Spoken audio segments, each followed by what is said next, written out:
ह्या सुट्टीत MSCIT मध्ये अनुभवा AI/ML च्या रंजक दुनियेचा सफर। MSCIT आंतरराष्ट्रीय दर्जेचा परिपूर्ण कम्प्युटर कोर्स। आजच MSCIT ला प्रवेश निश्चित करा। MSCIT course powered by AI। निवडणुकांच्या पार्श्वभूमीवर रायगड जिल्ह्यात पोलिसांनी काटेकोर बंदोबस्त केलेला दिसतोय।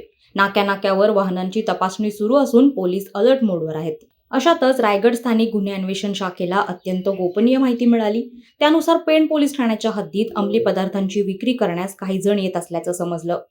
रायगड स्थानिक गुन्हे अन्वेषण शाखेनं त्यानुसार सोमवार दिनांक 22 एप्रिल रोजी पेण परिसरात सापळा रचला। त्यावेळी दुचाकीवरून आलेला एक तरुण आणि एक युवती ही संशयास्पद फिरताना दिसून आली। पोलिसांनी त्यांना तात्काळ ताब्यात घेतलं। त्यांची चौकशी केली असता श्रवण कुमार कनकरत्नम वय वर्ष 27 राहणार इंडिया बुल्स पनवेल आणि खुशबू दिलीप शहा वय वर्ष 30 राहणार बदलापूर अशी त्यांची नावे असल्याचं त्यांनी सांगितलं। या दोघांची झडती घेतली असता त्यांच्याकडे 5,20,000 रुपये किमतीचा 1 किलो 20 ग्रॅम वजनाचा चरस हा अंमली पदार्थ सापडला। पोलिसांनी तात्काळ या 2 आरोपींना अटक केली आहे। मात्र अंमली पदार्थ विक्रेत्यांमध्ये एक महिलेचाही समावेश असल्यानं आश्चर्य व्यक्त होतोय। हे दोघे केवळ अंमली पदार्थ विक्रीसाठी आले असून मुख्य आरोपी दुसराच असल्याचं समजतं।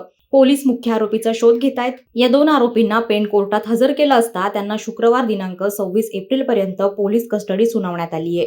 ही धडक कारवाई सहाय्यक पोलीस निरीक्षक Jadhav, ASI Deepak More, head constable Jitendra Chavan, Amol Hambir, Prateek Sawant, महिला head constable Bhagyashree Patil, police Naik Sachin Vavekar, Ishwar Lambote यांच्या पथकानं केली। वादळवारा लाईव्हसाठी किरण बांधणकर, पेण। नवी मुंबई व रायगड जिल्ह्यातील ताज्या बातम्या आणि घडामोडींसाठी सबस्क्राईब करा वादळवारा लाईव्ह चॅनल आणि दाबा बेल आयकॉन।